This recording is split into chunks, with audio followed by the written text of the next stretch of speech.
تو ولی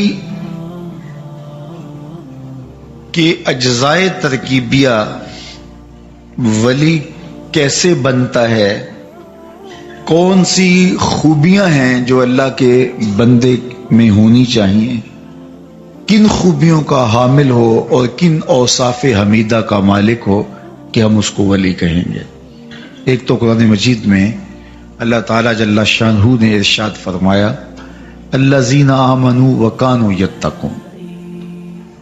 میں نے عرض کیا کہ اولیاء اللہ کی عموماً کرامتیں بیان کی جاتی ہیں، اس میں کوئی حرج نہیں ہے، لیکن جب صرف کرامات ہی بیان کی جائیں گی، معیار ولایت بیان نہیں ہوگا، تو مختلف لوگوں کی شعبدہ بازیوں کو لوگ کرامت سمجھ لیں گے اور ان کے پیچھے چل کے اپنی دنیا اور اپنی آخرت برباد کریں گے۔ اس لیے ہمیں اس بات کا پورا ادراک ہونا چاہیے کہ ولی کسے کہتے ہیں اور اس معیار پر ہم کسی کو دیکھیں۔ اس کے باوجود اس کا معاملہ اللہ کے ساتھ ہے، چونکہ نبی اپنی نبوت کا اعلان کرتا ہے، ولی اپنی ولایت کا اعلان نہیں کرتا۔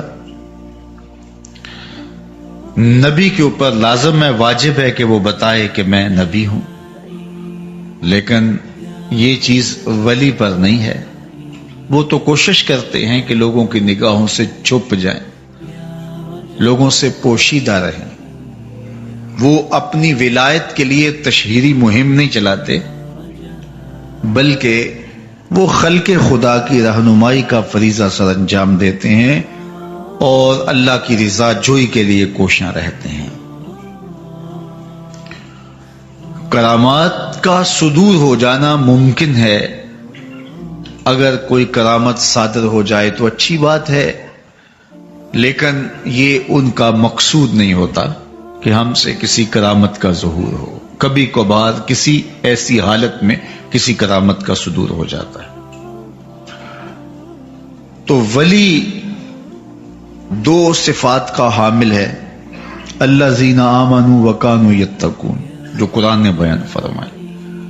ایک تو وہ مومن کامل ہوگا، کامل مسلمان ہوگا، اور دوسرا وکانوا یتقون، وہ پرلے درجے کا متقی ہوگا، اعلیٰ درجے کا پرہیزگار ہوگا، اس کی زندگی تقوی سے عبادت ہوگی، اس کے شب و روز حزم و احتیاط سے گزریں گے، وہ شریعت بیضاء پہ عمل پیرا ہوگا اور شریعت کی جانب سے منع کردہ چیزوں سے اپنے آپ کو بچا کے رکھے گا۔ اس کی زندگی کے اندر لغویات نہیں ہوں گی، اس کی زندگی کے اندر فضولیات نہیں ہوں گی، اس کی زندگی منظم اور مرتب ہوگی، وہ خواہشات کا اسیر نہیں ہوگا، وہ آرزوؤں کا بندہ نہیں ہوگا، وہ مال و زر کا پجاری نہیں ہوگا، وہ ہوس زدہ نہیں ہوگا، وہ لالچی نہیں ہوگا، متکبر نہیں ہوگا، متمرد نہیں ہوگا، سرکش نہیں ہوگا۔ اس کی نظر لوگوں کے دلوں پہ ہوگی، لوگوں کی جیبوں پہ نہیں ہوگی۔ وہ خواہشات کی دنیا کا باسی نہیں ہوگا، بلکہ وہ اللہ کے قرب کا متلاشی ہوگا، اور قرب کی جو منزل اسے میسر ہے اس سے وہ آگے جانا چاہے گا۔ اس کی آرزو یہ ہوگی کہ مجھے اللہ کی قربتیں اور نصیب ہوں۔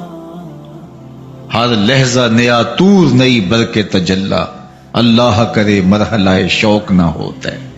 وہ آگے بڑھتا رہے گا، آگے بڑھتا رہے گا۔ اس کی آرزو یہ ہوگی کہ مجھے اللہ کا جتنا قرب نصیب ہو جائے وہی میرے لیے غنیمت ہے، اور وہی اس کی زندگی کا مطمع نظر ہے، اس کی مستی، اس کی زندگی کا سرور، اس کے باطن کا جمال بس اسی میں ہے کہ اسے اللہ کی قربتیں حاصل ہوں اور وہ رضا الہی کے لیے کوشاں ہوگا۔ مخلوق اس کے گرد جمع ہو، لوگ آئیں، وہ ان کی ضرورتیں ہیں، لیکن اس کی ضرورت نہیں ہوگی، اس کی ضرورت رب کی رضا ہے، اور آنے والی مخلوق پر شفقت اس کا مزاج ہوگا، تاکہ مخلوق خدا کی خدمت کر سکے۔ حضرت غوث اعظم رضی اللہ تعالی عنہ نے لکھا کہ تمام کی تمام خیر دو چیزوں میں جمع کر دی گئی ہے، دو چیزوں میں ساری بھلائی جمع کر دی ہے۔ آپ خلاصہ تصوف کا سننا چاہیں، دین کا خلاصہ سننا چاہیں، اللہ کے ولی کا مزاج دیکھنا چاہیں تو ان دو جملوں میں ہر شے سمو دی گئی ہے۔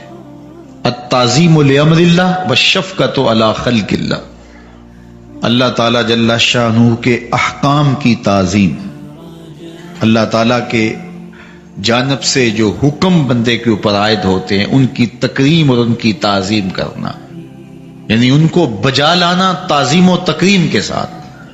اور دوسرا والشفقۃ علی خلق اللہ، اللہ کی مخلوق کے ساتھ شفقت سے پیش آنا، مخلوق کے ساتھ رویے خوبصورت ہونا، حقوق اللہ اور حقوق العباد دونوں کی خوبصورتی کے ساتھ ادائیگی، یہ اللہ کے ولیوں کا شعار ہے۔ وہ اللہ کے حقوق کو بھی پامال نہیں ہونے دیتے اور اس کی مخلوق کے حق کو بھی پامال نہیں ہونے دیتے۔ اور حقیقی صوفی وہی ہوتا ہے جو اپنے اللہ کے، اپنے رب کے حقوق کی بھی پاسداری کرے اور لوگوں کو بھی اذیت نہ دے اور لوگوں کے حقوق کا بھی پورا پورا خیال رکھے، اس کا وجود ضرر کا سبب نہ ہو، نفع کا ذریعہ ہو، اس کا وجود لوگوں کے لیے ہدایت کا سبب ہو، گمراہی کا سبب نہ ہو، اور وہ لوگوں کے لیے راحت اور رحمت کا ذریعہ ہو، زحمت کا سبب نہ ہو۔ تو اللہ کا ولی ایمان اور تقوی کے نور سے مالا مال ہوتا ہے۔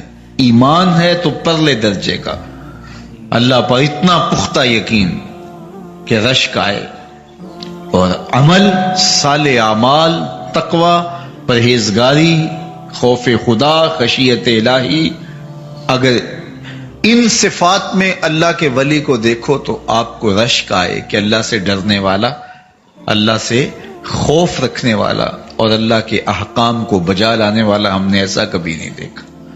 تو ان دو خوبیوں کا وہ حامل ہو تو وہ ولی کہلاتا ہے۔ یہ وہ تعریف ہے جو قرآن نے کی ہے، الذین آمنوا وکانوا یتقون۔ ایمان اور تقوی کے مجموعے سے جو چیز نصیب ہوتی ہے اسے ولایت کہا جاتا ہے۔ اگر ایمان ہی نہیں ہے، عقائد ہی درست نہیں ہے تو پھر ولایت کہاں سے نصیب ہو، اور اعمال صالحہ ہی نصیب نہیں ہے تو پھر وہ لوگوں سے، اہل ایمان سے ممتاز ہو کے ولی کیسے بنے گا؟ تو یہ بات اچھی طرح سے ہمیں ذہن نشین کر لینی چاہیے۔